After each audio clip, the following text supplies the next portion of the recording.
I get a bit tired of Facebook being about political things or social things or whatever. My hope has, or for me anyway, has been to document the journey, the things I've learned, I've discovered, to share with other people. It's not about getting likes or loves or whatever. It's about sharing things that would enrich their lives. Things that I might know that they have yet to discover, or share things I might see in a different light. So here's my first video. One of the things that I'm looking to learn about is, in terms of music, it's always troubled me going to church in this day and age why the choruses sung today don't speak to me. So I look outside, standing outside looking in. Is it because I grew up with hymns and the choruses, they don't resonate with me? What is it? What's wrong with them? Is it a technical thing? Is it that they're shallow? Because to me, they're like icing on the cake, and you sing them and it's like, kind of goes over my head. But I know one thing for a fact. I know that if I was to have a major life event, you get married, you're gonna die, there's a birth, whatever, and you have people gathering, for me, it's not necessarily a chorus. It's either some kind of a pop tune that speaks to you or a hymn. And hymns, the ones that are very well established, and I don't know why they're established, they have an earthiness to them, a way of speaking to people, religious or not. You don't have to be religious to appreciate them. So take, for example, maybe it's your funeral prior to you're gonna die. What tunes are you gonna pick that people listen to? What are you about? What feeling do you want to leave people with? It's a deep question. It's kind of scary. But the beautiful thing about music is it's like hypnosis, is you can actually take the feeling of music, and by playing it, you can make other people feel what you're feeling inside. So one of the philosophical questions, again, going back to, is like, why are our choruses today in church not like the hymns of the past? I'm not gonna assume anything. I really want to know the answer. Is it me? Or is it something about the music? Is it something about the words? Is it nostalgia that I have? I don't know. So I bought a hymnal. My Grant McEwen for degree in piano performance. Who cares? I'm not after the piece of paper. Doesn't matter to me. I just want to learn more about music. I have a diploma from Grant McEwen. Who cares? 92 to 94. But this is where it comes into play. Ear training back in that day, we were given a hymn. It's crazy to think in a college of today, you would never be given a religious text to learn from. And it doesn't matter here or there, whatever, but the power that had on me, and it's not the religious words, somehow my ear advanced through that training of singing these hymns, hearing the notes and the way that we sung them and that process. And I've never gone that far before with my ear, hearing music and being able to pick notes out and follow them along and actually decipher what's going on and be able to play back, analyze the music as I'm hearing it on the radio. And again, it's not about me. This is McEwen. It's like, what did that? That's my question. So back at McEwen for university, and I see the students learning what they're learning, and maybe it works fantastic and it's better than it is. And I see the University of Alberta. I've been there for ear training, and it did nothing for my ear. Maybe that was just me. So I thought, well, I've got all these credits from the University of Alberta, from Grant McEwen. I don't have to take ear training, but I sure want to make sure I'm making my ear better. Because again, it's not about the getting credits and about getting a piece of paper and then I say, hey, I got a degree. Don't care.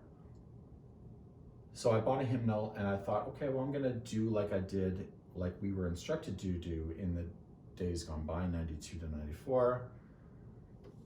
And these hymns are all written with 4 voices. So you have soprano, high voice, alto, tenor, I'm going down, and the bass. And in that class of ear training 3 times a week, sopranos, half moon, sat here, alto, tenor, and bass sat over here, and I was in the bass. And the instructor, ironically, we called God, because he had this white beard, big white beard, and he was round as he was tall, big presence, not afraid of anything. I mean, if you were to picture what God would be like, it would be like this guy in human form. So I would sing in the bass, and so the way that it would work, the ear training would work back in that day, is you would first sing the note names.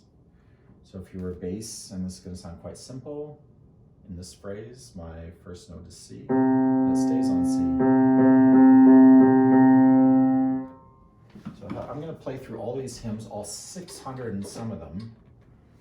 Every day I'll do a new one, and sing the bass, tenor, alto, soprano, and voice them on the piano so I can hear them in my mind, follow them along, and make sure my ear is continuing to mature. I got to number 7 and I continued past, but I keep going back to 7. And number 7 is what I want to show you. So what I would have done would have been sing like the soprano. So by voicing it on the piano, I'll play that note stronger.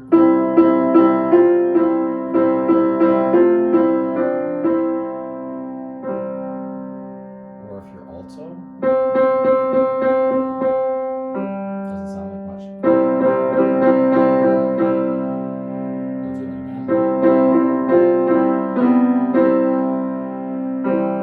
Or tenor. Or bass.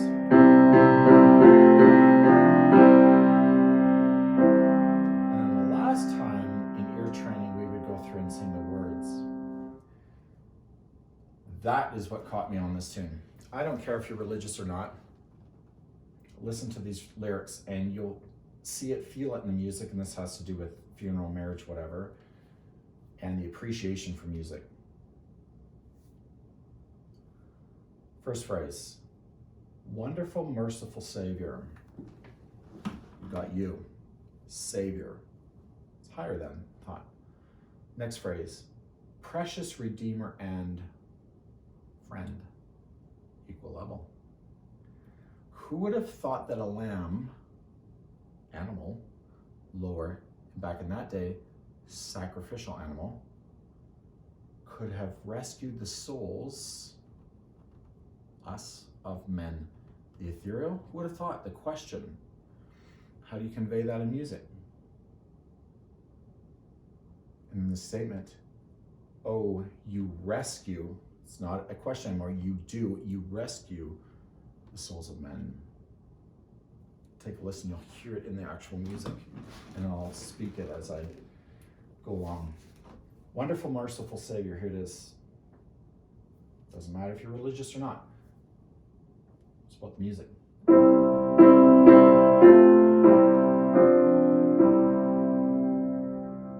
Statement, wonderful, merciful Savior. There's the breath of it, the phrase.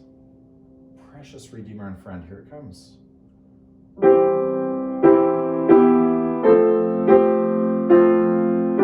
the breath. The question, it goes into the minor. It's the wandering around. It's not home. It's like, where are we? Who would have thought that a lamb could?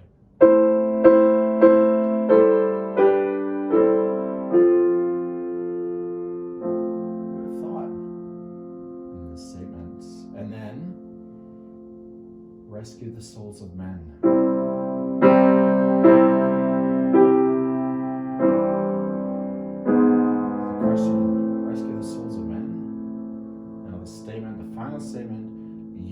rescue the souls of men. Profound, bigger. Here we go. Rescue.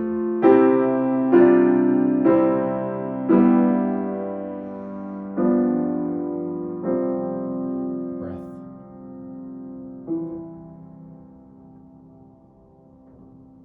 The rest of the hymn, middle part, wanders around the refrain in the minor. It's the exploration of all of this.